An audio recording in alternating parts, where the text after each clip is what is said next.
Today we discuss about introduction of computer. Let's start.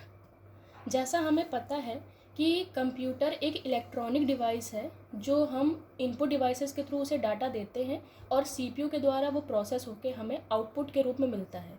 ये हमारा एक इलेक्ट्रॉनिक डिवाइस है जो विदाउट यूज़र के कभी भी काम नहीं कर सकता। मतलब एक कंप्यूटर को ऑपरेट करने के लिए यूज़र भी होना चाहिए प्लस कंप्यूटर होना चाहिए जिससे वो कोई भी काम अपना कर सके।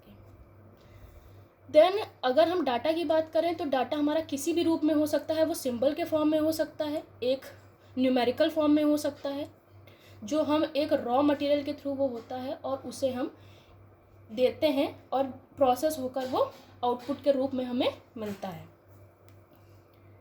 Next is how computer works. Computer काम कैसे करता है। जैसे हम यहाँ पर देख रहे हैं इन इमेजेस में कि कंप्यूटर के कई सारे पार्ट्स होते हैं जिससे मिलकर एक कंप्यूटर कंप्लीट रूप में बनता है। जैसे आपने देख रहे हो कि कीबोर्ड भी है, सीपीयू भी है, प्राइमरी स्टोरेज है, डिस्क है, टेप है, मॉनिटर है एंड प्रिंटर। ये सारी चीज़ें मिलकर एक कंप्लीट कंप्यूटर डिवाइस का निर्माण करती हैं, जिसमें हम कह सकते हैं कि कीबोर्ड हमारा एक इनपुट डिवाइस है जिसके थ्रू हम कोई भी डायरेक्शन या कोई भी डाटा देते हैं कंप्यूटर को। फिर अगर हम बात करें तो हमारा सीपीयू जो होता है वो किसी भी डाटा को प्रोसेस करता है और प्रोसेस करने के बाद में हमें आउटपुट देता है मॉनिटर या प्रिंटर के रूप में, जिन्हें हम कह सकते हैं मॉनिटर या प्रिंटर को आउटपुट डिवाइसेस। यहाँ पर सीपीयू, प्राइमरी स्टोरेज, डिस्क या टेप हमारी ऑक्सिलरी स्टोरेज डिवाइसेस कहलाती हैं।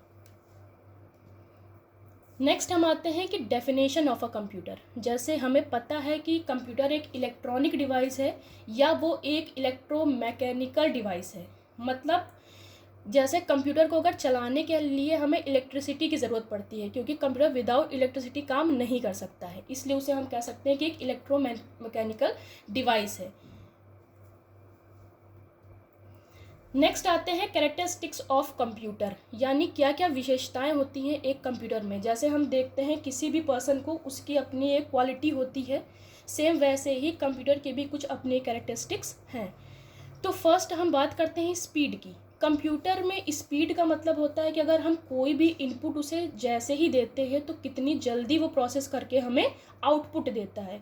इसलिए हम कह सकते हैं कि कंप्यूटर की स्पीड बहुत ही अच्छी होती है, यानी हम कह सकते हैं उसकी प्रोसेसिंग स्पीड बहुत ही अच्छी होती है। सेकंड आता है एक्यूरेसी, यानी कंप्यूटर में हम जो भी इनपुट जिस रूप में देते हैं वो उसी रूप में हमें उसका आउटपुट देता है। मीन अगर हमने 2+2 उसको इनपुट दिया है तो वो आउटपुट में हमें 4 ही देगा। इसलिए कंप्यूटर बहुत ही ज़्यादा एक्यूरेट अपनी चीज़ों को आउटपुट में देता है। थर्ड आता है आपकी मेमोरी। जैसे हमें पता है कि हमारी भी अगर एक ह्यूमन बीइंग होती है उसकी भी मेमोरी होती है, सेम कंप्यूटर की भी अपनी मेमोरी होती है जिसमें वो लार्ज अमाउंट ऑफ डाटा को स्टोर कर सकता है। चाहे आपने 10 साल पहले कोई डाटा स्टोर किया हो या आपने रिसेंट किया हो, वो सारी डाटा को एज इट इज़ उसी फॉर्म में स्टोर रखता है। नेक्स्ट आता है डिलीजेंस, या हम कह सकते हैं कि कंप्यूटर में जैसे एक ह्यूमन नेचर होता है कि हम पढ़ते पढ़ते कंसंट्रेशन हमारा नहीं हो पाता है, या हम किसी भी पॉइंट पे जाके कंफ्यूज हो जाते हैं, या ज़्यादा देर तक हम पढ़ने पे टायर्ड हो जाते हैं या थक जाते हैं। लेकिन कंप्यूटर में ये सारी चीज़ें नहीं होती हैं। अगर आप कितनी भी टाइम तक कंप्यूटर में काम करते रहिए, कंप्यूटर कभी भी थकता नहीं है और किसी भी इनपुट देने पे आपके वो कंफ्यूज नहीं होता कि वो कौन सा आपको आउटपुट दे, यानी वो कंसंट्रेशन पावर या कन्फ्यूज़न या टायर्डनेस उसमें नहीं होती है।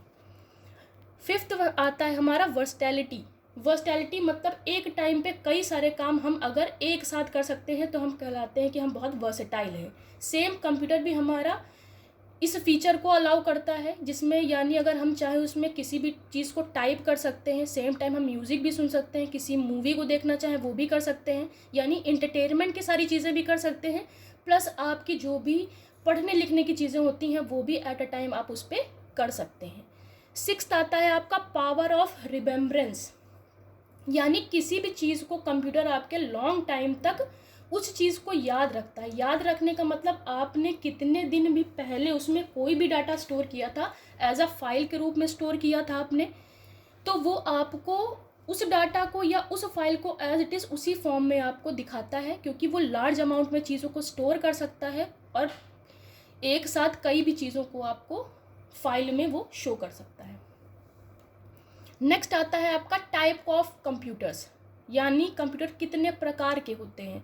जैसा हम इसमें देख रहे हैं, कंप्यूटर हमारे मेनली 3 प्रकार के होते हैं। फर्स्ट है आपका एनालॉग कंप्यूटर, दूसरा है डिजिटल कंप्यूटर और तीसरा है आपका हाइब्रिड कंप्यूटर। तो सबसे पहले हम बात करेंगे एनालॉग कंप्यूटर की।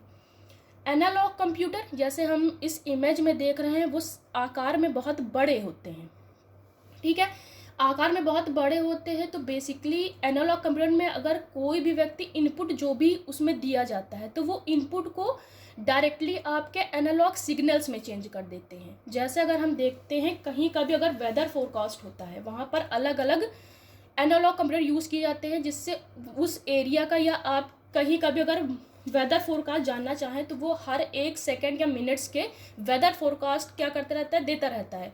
तो वो एनालॉग सिग्नल्स में चेंज हो जाते हैं और कभी भी एनालॉग सिग्नल्स की जो वैल्यूज़ होती हैं वो कभी भी फिक्स्ड नहीं होती हैं, वो हर मोमेंट क्या होती हैं, वो चेंज होती रहती हैं। तो ये आपकी क्वालिटी है एक एनालॉग कंप्यूटर की।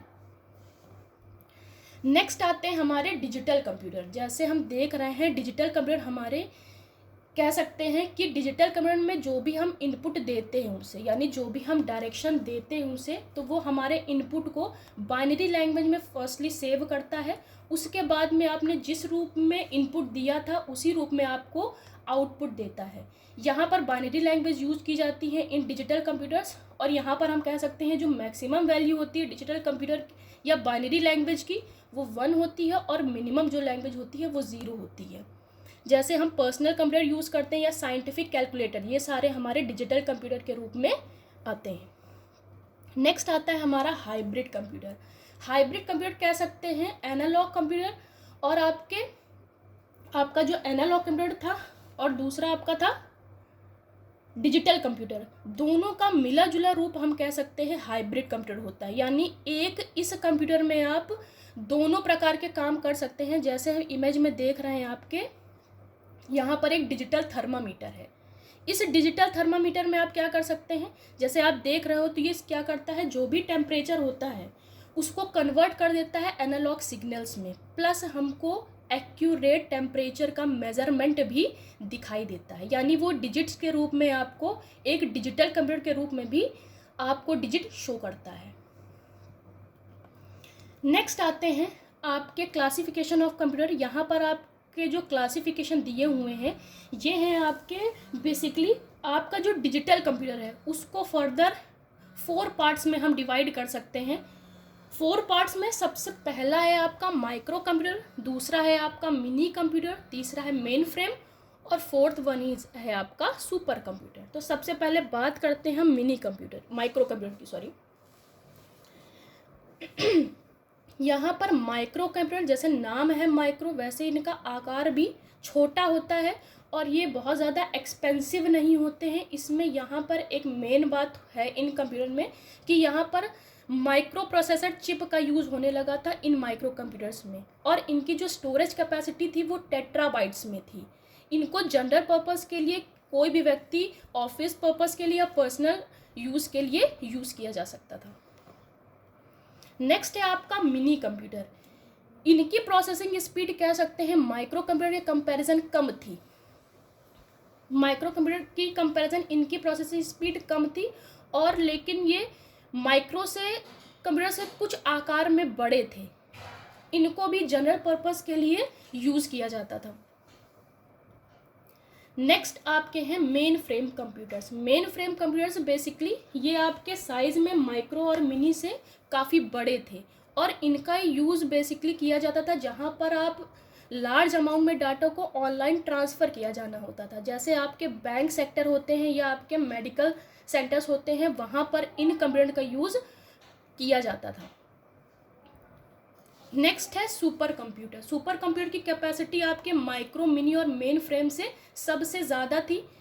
इनकी प्रोसेसिंग स्पीड बहुत ज़्यादा थी, यानी आप कोई भी input with in a second देते थे, ये तुरंत आपको उस चीज़ को प्रोसेस करके आउटपुट दे देता था। इनकी स्टोरेज कैपेसिटी भी हम कह सकते हैं पेटाबाइट थी।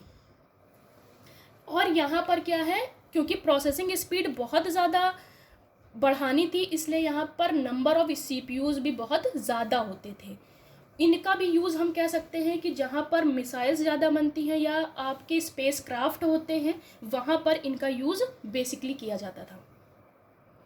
नेक्स्ट हम आते हैं एडवांटेजेस और डिसएडवांटेजेस ऑफ कंप्यूटर, यानी किसी भी चीज़ की, जैसे हम कहते हैं कि बहुत ज़्यादा वो अच्छाई होती है तो कुछ उसकी बुराइयां भी होती हैं। यानी कंप्यूटर के आने से क्या चीज़ अच्छी हुई और क्या बुरी हुई। जैसे हम देख सकते हैं कंप्यूटर ने, हम देखते हैं कि हमारा काम बहुत ईजी कर देता है, यानी कोई भी कैलकुलेशन है या आप कुछ भी उस पर काम करना चाहें तो वो बहुत ईजी हो जाता है और फास्ट हो जाता है, प्लस आपको एक्यूरेसी भी देता है। लेकिन हम कह सकते हैं दूसरी तरफ कि एक डिसएडवांटेजेस भी है कंप्यूटर का, जो हमारी हेल्थ को ख़राब करता है, यानी हमारी आई साइट को भी वीक कर सकता है। यानी कंटिन्यूस अगर आप कंप्यूटर पे काम करते हैं तो वो आपकी आई साइट पे भी इफ़ेक्ट करता है। ये हम कह सकते हैं कंप्यूटर आपका वर्ल्ड वाइड कम्युनिकेशन के लिए भी यूज़ किया जाता है, लेकिन एक तरफ हम कह सकते हैं केवल अगर हम कम्युनिकेशन कंप्यूटर के थ्रू करना जानते हैं और अगर कॉमनली हम पर्सन से बात नहीं करते तो एक तरफ वो हमें मेंटली डल भी बना रहा है। ठीक, then thank you and that's and.